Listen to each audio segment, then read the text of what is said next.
உற்சாகமான இரவு வணக்கம். சன்ரைஸ் செய்திக்காக இணையவள செய்தி தொகுப்புடன் நெதர்லாந்திலிருந்து செல்வி நித்யானந்தன். இந்த ஆண்டு புரட்டாதி மாதத்தில் வெளிநாட்டு தொழிலாளர்கள் மூலம் 695.7 மில்லியன் அமெரிக்க டாலர்கள் அளவிலான வெளிநாட்டு பண பரிமாற்றங்கள் இலங்கைக்கு அனுப்பப்பட்டுள்ளதாக இலங்கை மத்திய வங்கி தெரிவித்துள்ளது.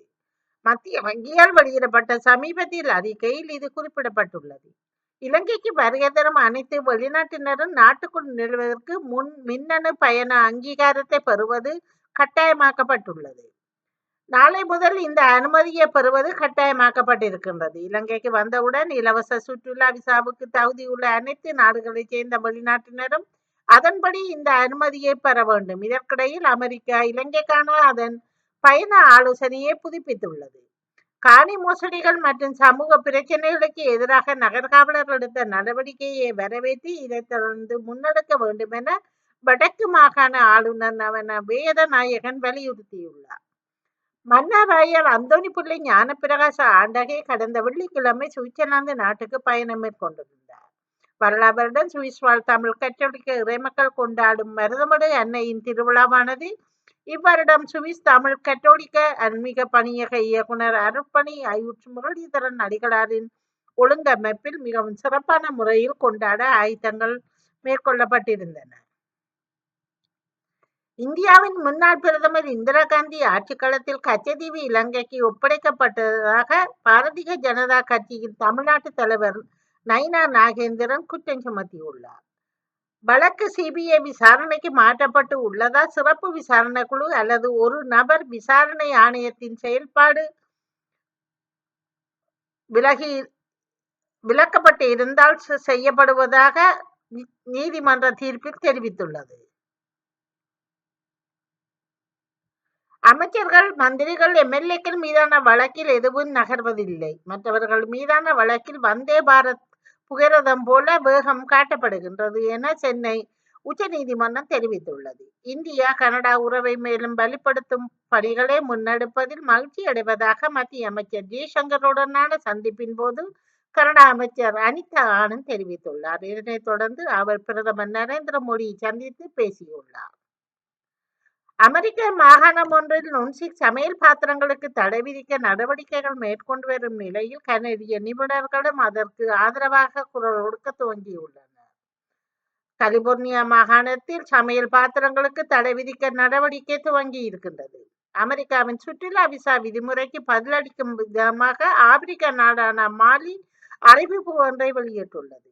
ஆப்பிரிக்க நாடான மாலி சுற்றுலா மற்றும் வணிக விசா பெறும் அமெரிக்க குடிமக்களிடம் $10,000 பிணை தொகையை கட்டாயமாக்க விதிக்க முடிவு செய்துள்ளது. ஹமாஸ் பிணை கைதிகளாக பிடித்து வைத்திருக்கும் இஸ்ரேல் நாட்டவர்களை விடுவிக்க ஆரம்பமாகி இருக்கின்றது. 2023 ஆண்டு 10 மாதம் இஸ்ரேல் மீது திடீர் தாக்குதல் நடத்திய ஹமாஸ் அமைப்பினர் சுமார் 1200 பேரை கொன்றதுடன் 251 பேரை பிணை கைதிகளாக பிடித்து சென்றார்கள். அமெரிக்காவின் மதுபாவன கேளிக்கை விடுதியில் நடந்த துப்பாக்கி சூட்டில் 4 பேர் வரை கொல்லப்பட்டுள்ளனர். ஞாயிற்றுக்கிழமை அதிகாலை கரோலினா மாகாணத்தில் செயின்ட் கலீனா தீவில் மக்கள் கூட்டமாக இருந்தபோது மதுபான கேளிக்கை விடுதி ஒன்றில் திடீரென பயங்கரமான துப்பாக்கி சூட்டு சம்பவம் அரங்கேறி இருக்கின்றது. சீனா ஜனாதிபதி ஜி ஜின்பிங் இலங்கை பிரதமர் கரணி அமரசூரியாவை சந்தித்துள்ளார். குறித்த சந்திப்பு இன்றைய தினம் நடைபெற்றிருந்தது. பீஜிங்கில் உள்ள மக்கள் மண்டபத்தில் இடம்பெற்றிருப்பதாக தெரிய வந்துள்ளது. ஜெர்மனியில் நடந்த சாலை விபத்தொன்றில் 4 பிரித்தானிய சுற்றுலா பயணிகள் உயிரிழந்துள்ளார்கள். குறித்த விபத்து ஜெர்மனியின் கஸ்டி மாகாணத்தில் உள்ள காசல் பகுதியில் இடம்பெற்றிருக்கின்றது. சாலையில் இருந்து சிற்றுண்டி விலகி சென்று 30 மீட்டர் தொலைவில் இருந்த மரத்தில் மோதியதாலேயே குறித்த விபத்து ஏற்பட்டிருக்கின்றது. உலகின் மிகவும் நச்சுத்தன்மை வாய்ந்த காளான்களை 3 மதிய உணவு விருந்தினர்களுக்கு ஆஸ்திரேலியாவை சேர்ந்த பெண் ஒருவர் கொடுத்திருந்தார். குறித்த பெண்ணுக்கு 33 ஆண்டுகள் பிணை இல்லாத 3 ஆயுள் தண்டனை விதிக்கப்பட்டிருக்கின்றது. தொடர்வது விளையாட்டு செய்திகள்.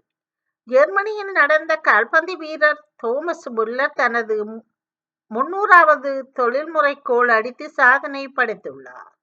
கால்பந்து ஜாம்பவான் கிறிஸ்டியானோ ரொனால்டோ ரியல் மேட்ரிட் அணியின் நட்சத்திர வீரர் கைலியன் எம்பாவே புகழ்ந்துள்ளார். ஆர்சிபி அணியில் இருந்து விராட் கோலி வெளியேற உள்ளதாக தகவல் வெளியாகி இருக்கின்றது. 18 ஆண்டுகளாக ஐபிஎல் தொடர் நடைபெற்று வரும் நிலையில் முதல் முறையாக 2025 ஐபிஎல் தொடரில் ஆர்சிபி அணி கோப்பையை வென்றுள்ளது. இந்தியா ஓடிய அணியிலிருந்து நீக்கியது ஆச்சரியம் அளிக்கவில்லை என ரவீந்திர ஜடேஜா தெரிவித்துள்ளார். இந்திய கிரிக்கெட் அணியின் முக்கிய ஆல்ரவுண்டராக வலம் வருபவர் ரவீந்திர ஜடேஜா 2024 T20 உலகக்கோப்பை வெற்றிக்கு பின்னர் T20 வடிவத்தில் ஓய்வு பெறுவதாக அறிவித்துள்ளார். இன்டர் மியாமி அணிக்காக விளையாடி வந்த ஜோர்டி ஆல்பா வெற்றியுடன் விடைபெற்றுள்ளார். MLS கால்பந்து தொடரின் நேற்றைய போட்டியில் இன்டர் மியாமி 4-0 என்ற கோல் கணக்கில் அட்லாண்டா யுனைடெட் அணியை வீழ்த்தியுள்ளது. ஜாம்பவான் வீரர் லியோனல் மெஸ்ஸி 33 மற்றும் 87வது நிமிடங்களில் கோல் அடித்திருப்பதாக தெரிய வந்துள்ளது. இத்துடன் செய்திகள் நிறைவடைகின்றன. நன்றி, வணக்கம்.